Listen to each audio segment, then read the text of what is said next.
Okay, so we are still in Gaussian elimination. So let's try another example. This time it is a 4 by 4 matrix. Okay, so let's write yung augmented matrix ng ating system. So if we write that, this is equal to, okay, 4, 2, 4, and 0. Since wala tayong x sub 4 dito, so we can put 0 sa mga walang variable. And then, this is 10. Okay. So, sa second row natin, that is 2, 2, 3, 2, and 18. Third, that is 4, 2, 6, and 3. Tapos 31. And then for the last row, 2, 3, wala pala siyang x sub 1. So that is equal to 0. And then 2, 3, and 9. Tapos 61. Okay, so yung first column natin are the numerical coefficients of our x sub 1. Second column, x sub 2. Third column, x sub 3. And fourth column is the x sub 4. Okay, for our... Now, let us apply row echelon form. So, ano yung condition ng row echelon form natin?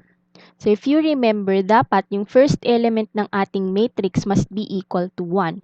So, what will we do para maging equal to 1 ito? Okay, since wala namang 1 dito sa first element ng every row natin, we cannot interchange. But if meron, pwede natin siyang i-interchange. However, wala. So, ang pwede nating gawin is to divide si row 1 by 4. Okay, divided by 4 so that yung first element natin maging 1.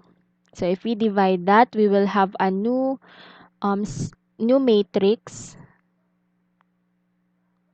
So, 4 divided by 4, that is 1. And then 4 divided by 2 divided by 4, that is equal to 1 half. 4 divided by 4, that is also equal to 1. And 0 divided by 4 is equal to 0. Tapos 10 divided by 4, that is equal to 5 over 2. And for the rest of the elements, we should copy that. Okay? So 2, 2, 3, 2, 18. And then 4, 2, 6, 3, 31, 0, 2, 3, 9, 61. Okay? So, from here, we apply yung ginawa natin kanina. Dapat, yung lower triangle natin must be equal to 0, this part. Okay? So, what will we do? We multiply row 1 with negative 2 and then we add si row 2. So, our new matrix will be, okay, kopyahin natin si row 1. That is 1 half 1, 0. And then we have 5 over 2. Okay. So, 1 times negative 2. 1 times negative 2 is negative 2 plus 2. That is equal to 0. 1 half times negative 2. That is equal to negative 1 plus row 2 plus 2. That is equal to 1. Okay. So, 1 times negative 2 is negative 2 plus 3. That is equal to positive 1. And 0 times negative 2 is 0 plus 2, that is equal to 2. And 5 over 2 times negative 2 plus 18, that is equal to 13. Okay? So, naging 0 na to. Next na is these two elements. Dapat maging 0 yan. So, ano yung gagawin natin? So, we multiply 0, 1 with negative 4. And then we add it to the elements of row 3. So, 1 times negative 4, that is equal to negative 4 plus 4. Of course, that is equal to 0. 1 half times negative 4, that is equal to negative 2 plus 2, that is equal to, or 1 half times negative 4 is negative 2 plus 2, that is also equal to 0. And then 1 times negative 4 plus 6, that is equal to 2. 0 times negative 4, that is 0 plus 3, that is equal to positive 3.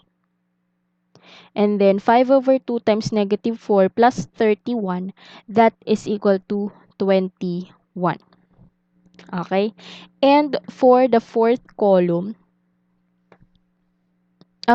row, I should say, kopyahin na lang muna natin. Okay, since 0 na to, ang gagawin na lang natin na 0 is itong dalawang element na to. Okay, so what will we do para maging 0 yung element na to and this one? Since 1 ito, okay, pwede nating itry. That should be R2 times negative 2 plus R4. Okay, si R2 naman tayo ngayon. So, we will obtain a new matrix that is equal to 1, 1 half, 1, 0. And then this one, this should be 5 over 2. Okay. We can also write 0, 2. 0, 1, 1, 2, 13. Since row 4 lang yung papalitan natin, we can write rows 1, 2, and 3. 0, 0, 2, 3, 21. So, row 2 tayo. 1 times negative 2 is negative 2 plus 2. That will be 0. Ikopyahin na natin si 0 dito. And then 1 times negative 2 plus 3, that is equal to 1. And then 2 times negative 2, that is negative 4 plus 9, that is equal to 5. And then 13 times negative 2 plus 61, that is equal to 35. Okay? Okay, so we are close to having an upper triangular matrix. Okay, so ito na lang yung gagawin nating uh, 0. So, what will we do is 0, 3. Okay, 0, 3.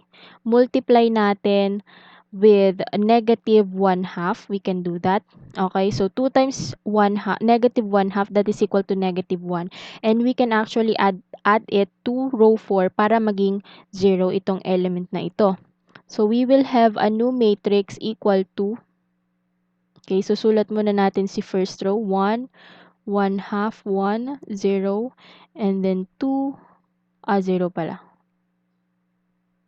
That is 0, 1, 1, 2, and then 0, 0, 2, 3, tapos 0, 0. So, wag na natin isulat dito kasi mababago yan. And this is equal to 5 over 2, 13, and 21. Okay, so 2, si R3 tayo. 2 times negative 1 half is negative 1 plus 1, that is equal to 0.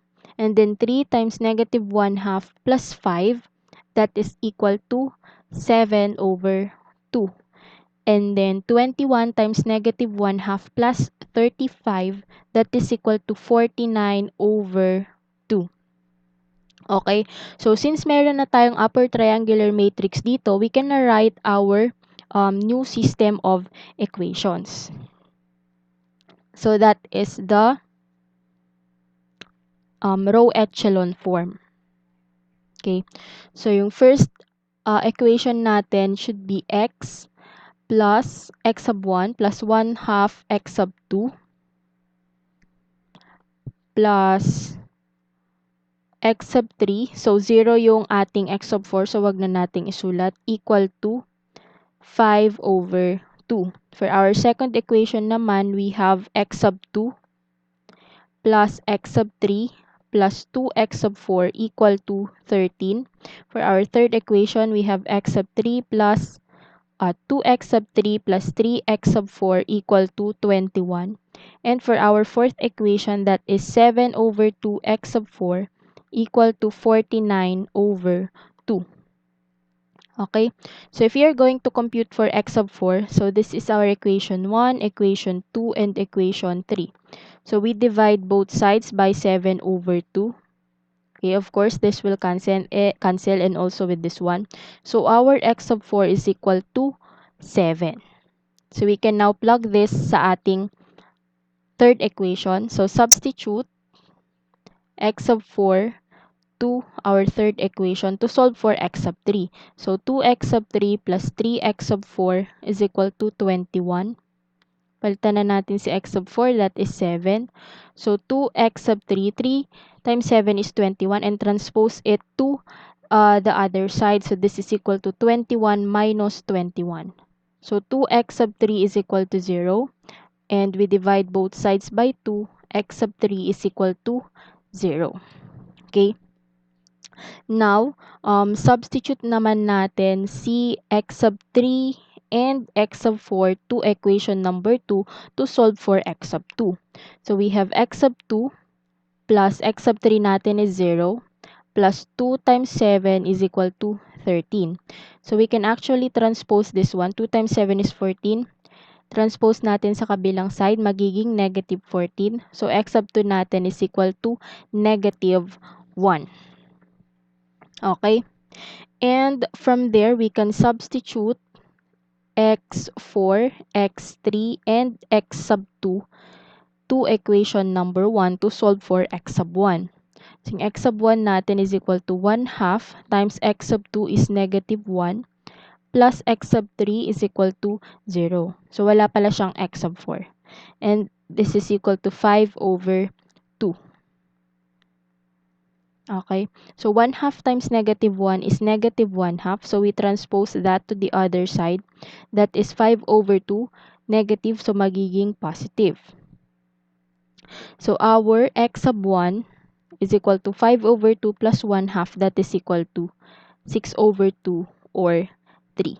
So we have now solved for the system of linear equation using the Gaussian elimination method.